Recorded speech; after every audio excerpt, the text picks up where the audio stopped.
Good morning बेटा। Video का content है परमुटेशन कॉम्बिनेशन चैप्टर 7 एक्सरसाइज है भाई 7.7 एलिमेंट बुक से। और बच्चों 5 क्वेश्चन इसके हो चुके हैं और ये एक्सरसाइज है बेस्ड ऑन कॉम्बिनेशन, ठीक है ना। सम स्पेशल थ्योरम हो चुकी इसकी कॉम्बिनेशन की। साथ साथ मैंने आपको पिछली वीडियो में बता दिया था कि भाई n डिफरेंट थिंग्स में से r को सिलेक्ट करना आपने तो आंसर हो जाएगा NCR, ठीक है ना। और ये सारे फार्मूले इसी से बने हैं, यानी कि NC1 इसी से एक्सपेंड करेंगे तो आप n आ जाएगा। NC0 यानी कि NC0 को एक्सपेंड करेंगे इसी फार्मूले से 1 आ जाएगा। NCNB क्या आ जाएगा 1, NCN-1 क्या आ जाएगा n। और ये दो स्पेशल फार्मूले हैं बच्चों, ध्यान से देख लीजिए, आपने ये याद भी कर लिए होंगे।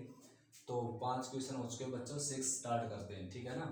तो 6 क्वेश्चन में n और r की वैल्यू निकालनी है आपने। ये पिछली वीडियो में इसी तरह का क्वेश्चन रेशो में दे रखा था, आपकी बार फ्रैक्शन में उससे छोटा क्वेश्चन पड़ता है, ठीक है ना।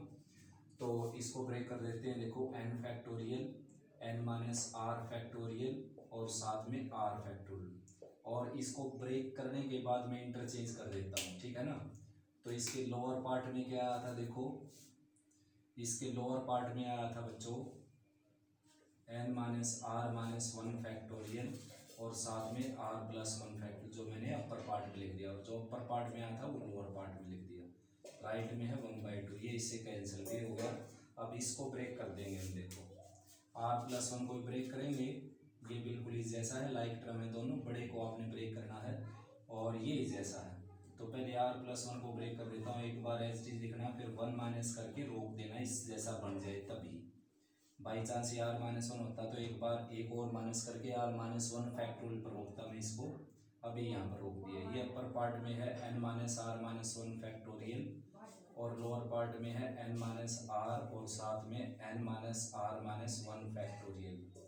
राइट में क्या है 1/2, ये इससे कैंसिल हो गया और ये इससे कैंसिल हो गया। क्रॉस मल्टीप्लाई करेंगे तो 2r प्लस 2 आ जाएगा n माइनस आर के इक्वल। तो सभी को राइट में ले जाएंगे, n माइनस 2r, ये n था बच्चों, 2r उस तरफ जाकर माइनस का हो जाएगा और इसमें ऐड भी कर देता हूँ साथ साथ n माइनस 3r और प्लस 2 राइट्स 2 भी माइनस का हो जाएगा अगर राइट में ले जाएंगे। तो राइट में लेगा, मैं लेफ्ट में नहीं लेगा। देखो n as it is 2r इसमें ऐड हो जाएगा माइनस 3r और माइनस 2 राइट में, लेफ्ट में 0 लिखनी थी वो मैंने राइट में लिख ली, ठीक है ना। ठीक, ऐसे इसको ब्रेक कर देंगे। देखो इसी रेशो को फैक्टोरियल में कन्वर्ट कर देते हैं। देखो अपर पार्ट का फैक्टोरियल, अपर पार्ट माइनस लोअर पार्ट का फैक्टोरियल और साथ में लोअर पार्ट का फैक्टोरियल। ठीक, ऐसे इसको ब्रेक करके इंटरचेंज कर देता हूँ, n minus R minus 2 factorial और साथ में r प्लस 2 फैक्टोरियल और लोअर पार्ट में आ जाएगा ये वाला, ये इससे कैंसिल भी हो गया बच्चों, 2/3 है यहाँ पर। अब सोल्व करते हैं। देखो लाइक टर्म को आइडेंटिफाई करना आपने, n माइनस आर माइनस 2 और n माइनस आर माइनस 1 दोनों लाइक टर्म है, ठीक है ना। बड़ी कौन सी है, ये टर्म, इसमें से 1 माइनस कर रखा है, इसमें से 2 माइनस, तो ये बड़ी है, तो बड़ी को ब्रेक करना होता है आपने। तो बड़ी को कहाँ तक ब्रेक करेंगे, जहाँ तक इसको कैंसिल होना है। ब्रेक कैसे करते हैं, 1 माइनस करते जाते हैं। तो यहाँ पर रोक दिया मैंने क्योंकि ये बिल्कुल सेम हो गई जैसी। अब r प्लस 1 और r प्लस 2 में से बड़ी है r प्लस 2, तो इसको ब्रेक करूँगा, एक बार एच डी लिखा है, फिर 1 माइनस करके रोक दूंगा मैं इसको, इस जैसी हो जाएगी। और साथ में r प्लस 1 फैक्टोरियल ये है, राइट में है 2/3, ये इससे कैंसिल हो गया, ये इससे कैंसिल हो गया। क्रॉस मल्टीप्लाई करना बच्चों, अब इसको हमने, ये इससे हो जाएगा 2n minus 2r minus 2, right में आ जाएगा 3r प्लस 6, ये इस तरफ आ जाएगा 2n minus 6r minus 2r minus 3r minus 5r और माइनस 2 और प्लस 6 माइनस 8 हो जाएगा बच्चों, इस तरफ आकर ये इक्वेशन हो गई सेकंड। अब दोनों को सोल्व कर लेते हैं। देखो फर्स्ट और सेकंड को, तो equation second minus 2 times equation first, तो सेकंड इक्वेशन आपकी 2n माइनस 5r और माइनस 8 राइट साइड 0 और फर्स्ट ये है n, इसको 2 से मल्टीप्लाई करना आपने, 2n माइनस 6r और माइनस 4 राइट साइड 0। सब्ट्रैक्ट करेंगे तो साइन चेंज होंगे, ये नेगेटिव ये पॉजिटिव ये पॉजिटिव, ये कैंसिल हो गया। तो r की वैल्यू आ जाएगी बच्चों माइनस 8 प्लस 4 आ गया माइनस 4, तो राइट में जाकर प्लस 4, तो r की वैल्यू 4 यहाँ पुट कर देते हैं, r की वैल्यू 4 को यहाँ पर। तो 4 3 ज़ा 12, n minus 12 minus 2 right side 0, तो यानी कि n की वैल्यू आ जाएगी आपकी 14। बहुत ही अच्छे क्वेश्चन है, बाइनोमियल थ्योरम में भी आपको यूज होंगे, ये यूज़ करने को मिल जाएंगे। अगर यहाँ यही सीख लेते हो आप बाइनोमियल थ्योरम में, बहुत ईजी हो जाएगा आपके लिए क्वेश्चन सोल्व करना। नेक्स्ट बच्चों 7th का फर्स्ट सेकंड पार्ट बड़े इजी मेथड से करवाता हूँ भाई मैं इसको। देखो अगर आपने लेंथ ही बनाना है तो इसको आप कर सकते हो 4 factorial divided by 4 minus 2 factorial equal to l into 4 factorial by 4 minus 2 factorial into 2 factorial. ऐसे इसको, वैसे ये तो ज़्यादा लेंथ ही नहीं बनेगा उस तरीके से भी, लेकिन फिर भी दूसरे मेथड से बहुत ही ज़्यादा इजी है और 1 सेकंड में आपका आंसर आ सकता है। देखो ये आप जानते हो ही बच्चों, एन पी आर जो है वो होता है R factorial into N C R के इक्वल। बिल्कुल सिंपल बात है। देखो क्योंकि एन पी आर होता है बच्चों एन फैक्टोरियल साथ में एन माइनस आर फैक्टोरियल, जबकि एन सी आर होता है N factorial N minus R factorial साथ में आर फैक्टोरियल। ठीक है ना। तो भाई आर फैक्टोरियल को मैं अगर इधर लेकर आऊँ तो अब देखो दोनों की राइट साइड इक्वल हो गई, N factorial by N minus R factorial, N factorial by N minus R factorial, तो दोनों की लेफ्ट साइड इक्वल हो जाएगी, यानी कि ये आ गया। तो सिंपल सी बात है बच्चों। देखो 4p2 4c2, तो 4p2 किसके इक्वल होगा 4c2 के 2 फैक्टोरियल मल्टीप्लाइज के। ठीक है ना। तो n की वैल्यू क्या आ गई 2 फैक्टोरियल, और 2 फैक्टोरियल सीधा क्या होता है 2। बहुत ही सिंपल। ठीक है ना। इसको भी बहुत ज़्यादा सिंपल बना देता हूँ इस मेथड से मैं, वरना आप इसको ब्रेक करेंगे फिर डिवाइड करेंगे इक्वेशन बनाएंगे बड़ा लेंथी होगा, मैं बड़ा आसान बना देता हूँ। देखो एन पी आर किसके इक्वल होता है, N P R R factorial into N C R के इक्वल होता है। ठीक है ना। तो यानी कि एन पी आर को एन सी आर के इक्वल रखना है तो एन सी आर को आर फैक्टोरियल से मल्टीप्लाई करना पड़ेगा।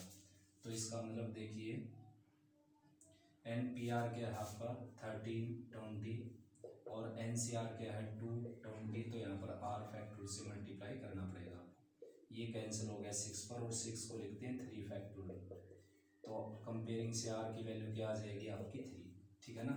बहुत आसान तरीके से किया क्वेश्चन बच्चों। ये आर की वैल्यू 3 यहाँ पर पुट करेंगे, एन सी 3 हो गए, राइट में 2 20 है, एन सी 3 हो गया, N into N minus 1 N minus 2 और नीचे 1 2 3।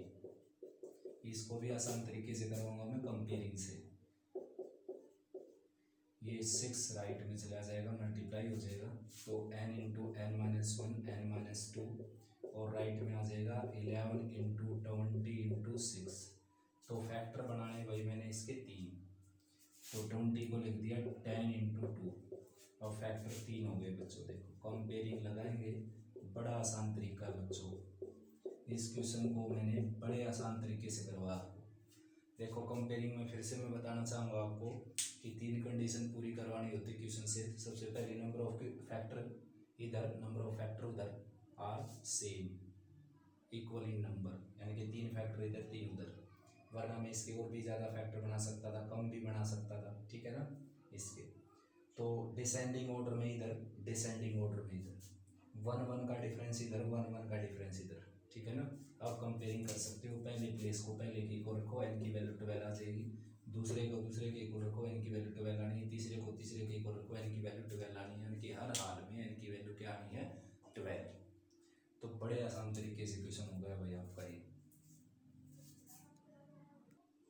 नेक्स्ट बच्चों 8th क्वेश्चन इस एक्सरसाइज का, एन पी आर प्लस 1 के इक्वल है भाई, और एन सी आर माइनस 1 के इक्वल है। एन और आर की वैल्यू आपने निकालनी है यहाँ से, तो मैं इसको जल्दी से सोल्व कर देता हूँ। देखो N factorial N minus R factorial, right में आ जाएगा N factorial N minus R minus 1 factorial, तो ये हो गया इससे कैंसिल। इसको हम ब्रेक कर देते हैं, ये बड़ी क्वांटिटी है, N minus R factorial as it is, और ये आ जाएगा 1 बाई, इसको ब्रेक कर देते हैं बच्चों N minus R minus 1 factorial तक। ठीक है ना, ताकि राइट साइड से कैंसिल हो जाए। N minus R minus 1 factorial, ये इससे कैंसिल हो जाएगा, क्रॉस मल्टीप्लाई करेंगे, एन माइनस आर की वैल्यू आ जाएगी 1, या फिर एन की वैल्यू आर प्लस 1 कैसे भी लिख लीजिए। यहाँ से हम फार्मूला लगाएंगे, सीधा कॉम्बिनेशन ब्रेक करने की जरूरत नहीं। देखो ये फार्मूला है, लोअर पार्ट में 1 का डिफरेंस, अपर पार्ट सेम, तो अपर पार्ट में 1 ऐड करना होता है, लोअर पार्ट में बड़ी क्वांटिटी टेक करनी होती है यहाँ से। तो अपर पार्ट, सॉरी भाई ये फार्मूला नहीं, ये फार्मूला लगेगा, ये फार्मूले में प्लस होता है दोनों के बीच में। देखो N C R N C X के इक्वल होते हैं, या तो आर और एक्स इक्वल होता हो सकता है, या फिर इन दोनों का सम आर और एक्स का सम एन के इक्वल हो। तो आर और आर माइनस 1 तो इक्वल हो नहीं सकते भाई, ठीक है ना, किसी भी हालात में भी। वापस क्या हो सकता है, इनका सम जो है वो एन के इक्वल हो सकता है। इनके एन की वैल्यू आ जाएगी 2r माइनस 1। तो यहाँ से एन की वैल्यू आ गई r प्लस 1, और वहाँ से एन की वैल्यू आ गई 2r माइनस 1। तो दोनों की राइट साइड इक्वल करेंगे, 2r माइनस 1 आ जाएगा r प्लस 1 के इक्वल। r इस तरफ आकर इसमें से माइनस होगा, राइट में माइनस 1 जाएगा प्लस 2। तो r की वैल्यू क्या आ गई 2, r की वैल्यू 2 यहाँ पर पुट करेंगे तो n की वैल्यू आ जाएगी बच्चों 3, ठीक है ना। नेक्स्ट बच्चों 9th के फर्स्ट और सेकंड पार्ट, प्रूव दैट के क्वेश्चन है भाई, प्रूव करना आपने इसको इसके इक्वल। तो बड़ा सिंपल क्वेश्चन है, इसको फैक्टोरियल में कन्वर्ट कर देते हैं। देखो अपर पार्ट का फैक्टोरियल, अपर माइनस लोअर का फैक्टोरियल, और साथ में लोअर पार्ट का फैक्टोरियल। ठीक है, ऐसे इसको बच्चों अपर पार्ट का फैक्टोरियल, अपर पार्ट माइनस लोअर पार्ट यानी कि n माइनस आर फैक्टोरियल, और साथ में लोअर पार्ट का फैक्टोरियल। तो भाई इसको ब्रेक कर देते हैं। तो n factorial as it is, इसको मैं ब्रेक करूंगा तो एक बार लिखूंगा एज इट इज r, और फिर 1 माइनस करके फैक्टोरियल में रोक देंगे, ये इससे कैंसिल हो गया, ठीक है ना। राइट में जो है n into N minus 1 factorial हो जाएगा n। जैसे कि आपके पास 8 इंटू 7 फैक्टोरियल है, तो इसको 8 फैक्टोरियल क्यों लिखते हैं हम, क्योंकि 8 फैक्टोरियल तो क्या होता है 1 से लेकर 8 तक का प्रोडक्ट। 8 फैक्टोरियल क्या होता है बच्चों, 1 से लेकर 8 तक का प्रोडक्ट, 1 से लेकर 8 तक का प्रोडक्ट। तो इसको 8 फैक्टोरियल क्यों लिखा हमने, क्योंकि देखो ये 8 तो था ही, और 7 फैक्टोरियल, जैसे 8 फैक्टोरियल 1 से लेकर 8 तक का प्रोडक्ट होता है, ऐसे ही 7 फैक्टोरियल भी 1 से लेकर 7 तक का क्या होता है प्रोडक्ट। तो 7 तक का प्रोडक्ट ये हो गया देखो, और 8 ये हो गया, तो सीधा क्या आ गया 8 फैक्टोरियल। तो इसी तरीके से n माइनस 1 और n माइनस 1 फैक्टोरियल, और n को मैंने लिख दिया n फैक्टोरियल। लोअर पार्ट में है n माइनस आर फैक्टोरियल, और साथ में r माइनस 1 फैक्टोरियल। तो ये आपका आंसर आ गया, वही लेफ्ट और राइट इक्वल हो गया, तो इसको 1 इक्वल टू 1 लिख दी है, या इस तरफ आकर सब्ट्रैक्ट होकर 0 इक्वल टू 0 हो जाएगा। नेक्स्ट बच्चों अगर फैक्टोरियल में कन्वर्ट करेंगे काफ़ी लेंथी जाएगा क्वेश्चन, इस लास्ट वाले फार्मूले का यूज़ करते हैं। ये फार्मूला है, अपर पार्ट सेम हो, बीच में कॉम्बिनेशन हो, लोअर पार्ट में एक का डिफरेंस हो, तो अपर पार्ट में 1 ऐड कर देंगे, लोअर पार्ट में से बड़ी टर्म उठा लेंगे, ठीक है ना। ठीक है, ऐसे यहाँ पर सबसे पहले ये जो 2 टाइम्स है इसको 2 बार लिखना आपने, 2 टाइम्स है तो इसको लिखा हमने N C R minus 1, N C R minus 1, N C R minus 2 ये है ही, और n प्लस 2 सी आर। अब देखो इन दोनों से मिलकर क्या हो जाएगा, देखो अपर पार्ट सेम, बीच में सी, लोअर पार्ट में का डिफरेंस, तो अपर पार्ट में 1 ऐड करेंगे, लोअर पार्ट में से बड़ी टर्म उठाएंगे। ठीक है, ऐसे ही upper part same, lower part में 1 का डिफरेंस, बीच में सी, तो अपर पार्ट में से क्या लेना हमने बड़ी, अपर पार्ट में 1 ऐड कर देना है, और लोअर पार्ट में से बड़ी टर्म उठा लेनी है r माइनस 1। फिर से वही फार्मूला लग गया, देखो अपर पार्ट सेम, बीच में सी, लोअर पार्ट में का डिफरेंस, तो अपर पार्ट में 1 ऐड कर देना हमने, और लोअर पार्ट में से बड़ी टर्म उठा लेनी, ये होगी। तो n plus 2 C R, N plus 2 C R equal हो गई बच्चों, ठीक है ना।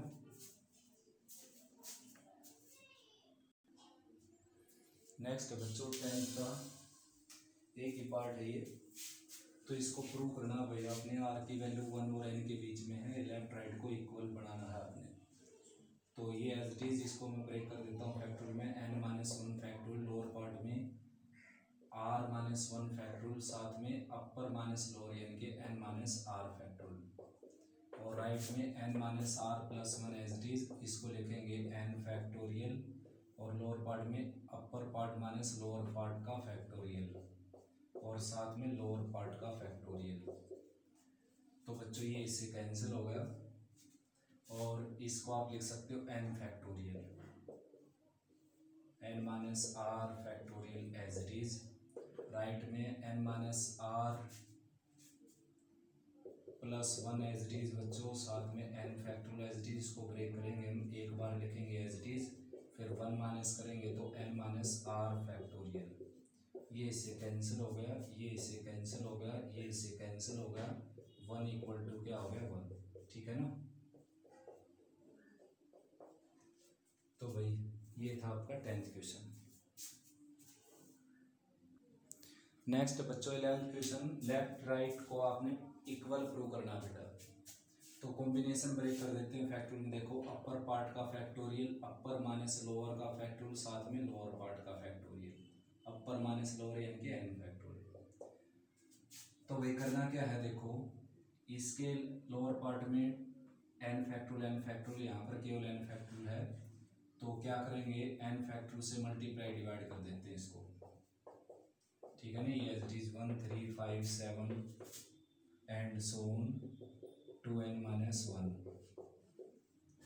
तो जो 2 रेज टू द n है इसको हम ब्रेक करेंगे 2 4 6 8 एंड सो ऑन 2n में, सॉरी भाई 2 रेज टू द n है ये, ना कि 2 4 6 8 ऐसे। तो देखो अपर पार्ट में हमने 2n फैक्टोरियल बनाना है, तो सबसे पहले इस n फैक्टोरियल को ब्रेक कर देते हैं।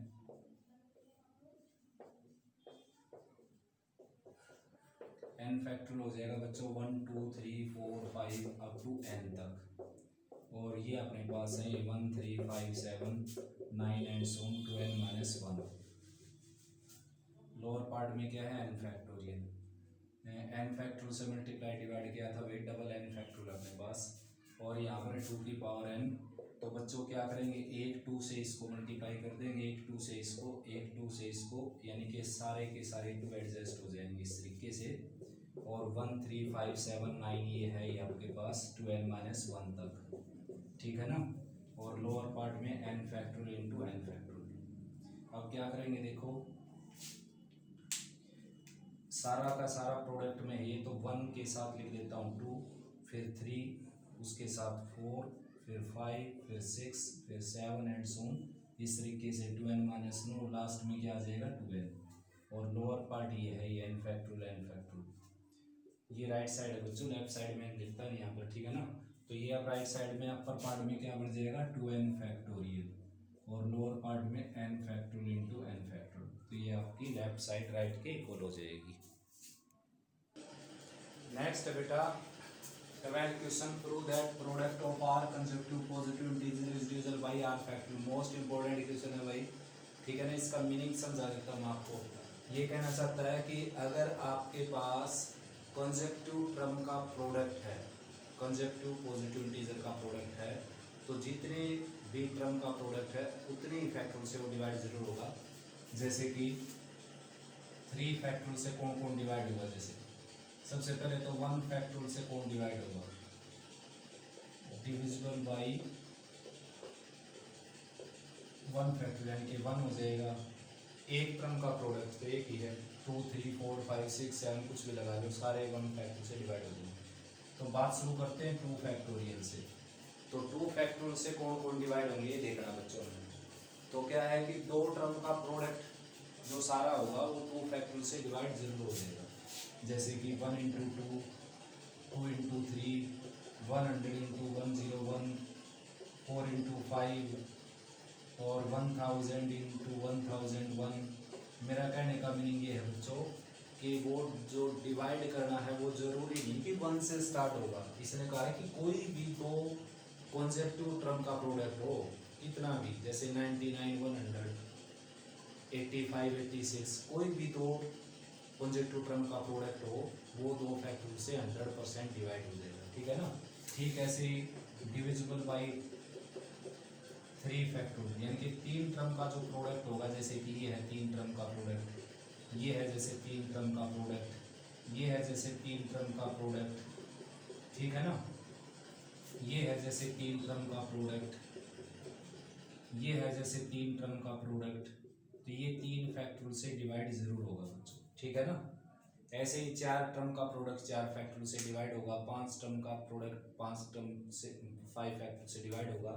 और ये ऐसा ना हो कि 16 18 और 19 लिख दिया आपने, कंसेप्टिव होने चाहिए, ठीक है ना। ये तो भाई अगर ये बात होती है कि वो प्रोडक्ट जो है वो 1 से स्टार्ट होता है, प्रूव कीजिए, तो बड़ा ही आसान था बच्चों, क्योंकि 1 इंटू 2 को हम लिख सकते हैं 2 फैक्टोरियल, और 2 फैक्टोरियल तो 2 फैक्टोरियल से डिवाइड होगा ही। 1 2 3 को हम लिख सकते हैं 3 फैक्टोरियल, और 3 फैक्टोरियल तो 3 फैक्टोरियल से डिवाइड होगा ही। 1 2 3 4 को हम लिख सकते हैं 4 फैक्टोरियल, और 4 फैक्टोरियल से तो डिवाइड होगा ही, क्योंकि सेम नंबर अपने आप से तो डिवाइड होता है ही कोई भी नंबर। तो इसका कहने का मीनिंग ये नहीं कि वो प्रोडक्ट जो है वो 1 से स्टार्ट होगा, तो ये तो पर्टिकुलर केस हो गया बच्चों, 1 से स्टार्ट होने वाला। हमने प्रूव करना पड़ेगा कि वो जो प्रोडक्ट है वो कहीं से भी स्टार्ट हो सकता है, कहीं से भी 5 से भी स्टार्ट हो सकता है, 10 से भी हो सकता है, 7 से भी हो सकता है। तो आप किसी को भी प्रूव करोगे तो सारे पर्टिकुलर केस दिखाएंगे आप। जैसे आपने 4 से प्रूव कर दिया कि भाई 4 5 6 3 टर्म का प्रोडक्ट कर दिया आपने। 3 टर्म का प्रोडक्ट क्या होगा, देखो 4 5 6, ये हो गया 20 26 या 120, तो 123 फैक्टोरियल से 100% डिवाइड हो जाएगा, ठीक है ना, डिवाइड करके दिखा देंगे। लेकिन ये भी पर्टिकुलर केस हो गया, तो हमने क्या है स्टार्टिंग भी अननोन नंबर से करनी पड़ेगी वेरिएबल फॉर्म में। तो भाई लेट कर लिए मैंने, लेट n प्लस आर 1 से स्टार्ट कर लेता हूँ, 1 2 3 4 5 और n प्लस आर। तो यहाँ पर क्या हो गया, यहाँ पर एक पर्टिकुलर केस हो गया बच्चों 1 से स्टार्ट होने वाला, ठीक है ना। तो आपने क्या है कि अननोन नंबर से स्टार्ट करना पड़ेगा, जैसे कि n plus 1, n plus 2, n plus 3, n plus 4, n plus 5 and so on n plus R. अब देखिए बच्चों, ये सारे आर फैक्टर हो गए, कंसेक्टिव आर फैक्टर, ठीक है ना, ये सारे हो गए कंसेक्टिव आर फैक्टर। अब आपने प्रूव करना है कि आर फैक्टर से डिवाइड हो जाएगा। तो डिवाइड कैसे प्रूव कर सकते हैं, डिवाइड हो जाएगा, दो मेथड हैं, तो इसको एक्चुअली में आर फैक्टर से डिवाइड करके दिखा दीजिए, रिमाइंडर 0 आ जाए, कोसेंट इंटीजर आ जाए, तो ये डिविजिबल हो जाएगा। नेक्स्ट, वैसे कोसेंट यहाँ पर पॉजिटिव इंटीजर आएगा क्योंकि पॉजिटिव नंबर ही ले रखे हमने यहाँ पर, ठीक है ना। नेक्स्ट है इसके फैक्टर कर दीजिए, और इसके फैक्टर में अगर आर फैक्टर आपने दिखा दिया तो समझो आर फैक्टर से डिवाइड हो जाएगा। जैसे कि 14 को प्रूव करना हो मैंने, ये 7 से डिवाइड हो जाता है, तो इसके मैं 2 फैक्टर कर दूंगा, या कितने ही फैक्टर कर लिए, 2 ही करते हैं वैसे, 2 फैक्टर कर दूंगा, जिसमें एक फैक्टर 7 दिखा दूंगा और दूसरा फैक्टर कोई भी इंटीजर, तो समझो ये 14 जो 7 से डिवाइड हो गया। तो ठीक ऐसे ही बच्चों इसको हमने इसके फैक्टर करने हैं, वैसे तो फैक्टर हैं ही, लेकिन थोड़ा सा मॉडिफाई करके आर फैक्टर को शो करेंगे इसमें। तो उसके लिए देखो क्या किया मैंने, आर फैक्टर से ही मल्टीप्लाई डिवाइड करना पड़ेगा इसको, ठीक है ना, आर फैक्टर से। और उससे भी पहले, वैसे चाहे बाद में कर सकते हो या पहले कर सकते हो, सबसे पहले मैं इसको और भी इजी बनाने की कोशिश करता हूँ। देखो R n plus R factor में इसको जब लिख सकता हूँ जब n फैक्टर से मल्टीप्लाई डिवाइड कर दूँ इसको, ठीक है ना, राइट में लिख देते हैं, ये जैसे लेफ्ट साइड हो गई अपनी, और राइट में मैंने क्या किया, n प्लस 1 था, n प्लस 2 था, n प्लस 3 था, and so on n plus r था। तो इसको क्या कर दिया हमने, n फैक्टर से डिवाइड कर मल्टीप्लाई कर दिया, n फैक्टर से डिवाइड कर दिया। अब क्या करेंगे, अब इसको r फैक्टर से डिवाइड कर देता हूँ और r फैक्टर से मल्टीप्लाई कर देता हूँ, तो मल्टीप्लाई कर दिया और डिवाइड कर दिया। ये है n factorial, n plus 1, n plus 2, n plus 3, n plus 4 and so on n plus r। तो बच्चों अब इस पूरे को यहाँ तक को देखो, यहाँ तक को आप n माइनस आर फैक्टर लिख सकते हो, n plus R factor sorry, और लोअर पार्ट में है n फैक्टोरियल और r फैक्टोरियल। अब इसको देखो, ये जो सर्कल में बंद कर दिया मैंने, इसको आप लिख सकते हो n plus R C R भी लिख सकते हो, n plus R C N भी लिख सकते हो, ठीक है ना। तो n plus R C R लिख देता हूँ मैं, कॉम्बिनेशन खोल कर देख लीजिए, देखो अपर पार्ट का फैक्टोरियल, अपर लोअर पार्ट का फैक्टोरियल, और अपर माइनस लोअर का फैक्टोरियल, हो गया ना। अब देखो बच्चों, ये नंबर लेकर चला था मैं, देखो ये नंबर, और इसको मैंने इसके इक्वल दिखा दिया, और ये नंबर कैसा है, ये कॉम्बिनेशन है इन दो नंबर के बीच में, और ये उसका फैक्टर है आर फैक्टर। तो बच्चों ये नंबर आर फैक्टोरियल से डेफिनेटली डिवाइड हो जाएगा, क्योंकि ये जो कॉम्बिनेशन है ये क्या आएगा, नेचुरल नंबर आएगा, ठीक है ना, नेचुरल नंबर आएगा। ये 1 2 3 4 5 कुछ भी आ सकता है, और ये नेचुरल हो गया, ये आर फैक्टोरियल हो गया, तो डेफिनेटली ये आर फैक्टोरियल से डिवाइड हो जाएगा। अगर और कुछ आ जाए तो डिवाइड क्यों नहीं होगा, जैसे देखो, जैसे 5 को मैं लिखूं कि 5 के 2 फैक्टर कर दिए मैंने, 2 × 2.5, तो 5 जो है 2 से डिविजिबल हो गया, तो वो गलत है, क्योंकि यहाँ पर जो नंबर होना चाहिए वो क्या होना चाहिए, कंप्लीट। 0 हो जाए बेशक से 1 -1 2 -2 3 -3 4 -3 यानी कि इंटीजर हो, तभी डिविजिबल माना जाता है ये नंबर इससे, ठीक है ना। जैसे कि 6 को मैंने लिख दिया 2 × 3, तो ये कंप्लीट नंबर हो गया, ये 2 हो गया, तो 6 जो है 2 से डिविजिबल है, 3 से भी डिविजिबल है। तो इसी तरीके से मैंने बोला कि ये हमेशा नेचुरल आएगा, कॉम्बिनेशन का आंसर हमेशा नेचुरल आता है, सिलेक्शन हमेशा नेचुरल में होते हैं, ठीक है ना। 0 भी हो सकता है कि एक भी सिलेक्शन नहीं हुआ, ऐसा भी बोल देते हैं, एक भी सिलेक्शन नहीं बना इसमें से, तो वो इम्पॉसिबल हो जाता है एक किस्म से। वैसे सिलेक्शन होता है, एक सिलेक्शन हो सकता है, 2 हो सकते हैं, 3 हो सकते हैं, 4 हो सकते हैं, इस तरीके से। तो भाई ये नेचुरल नंबर है, साथ में आर फैक्टर, तो ये नंबर आर फैक्टर से डिवाइड हो जाएगा, तो ये नंबर इसके इक्वल है, तो ये भी आर फैक्टर से डिवाइड हो जाएगा। यानी कि अब स्टार्टिंग चाहे कहीं से भी हो, एन की वैल्यू जैसे 0 लिखोगे आप तो 1 2 3 4 आर हो गए, एन की वैल्यू 1 रखोगे तो 2 से लेकर आर तक के हो गए, एन की वैल्यू 3 लिखोगे तो 4 से लेकर आर तक के हो गए, ठीक है ना। तो ये हर तरीके की स्टार्टिंग वाले प्रूव हो गए इस फार्मूले से। तो बच्चों एक्सरसाइज फिनिश हुई हुई, उम्मीद करता हूँ अच्छा समझ में आया हो आपको, और फिर भी कोई प्रॉब्लम है तो कमेंट सेक्शन में लिख सकते हो बेटा। All the best, take care.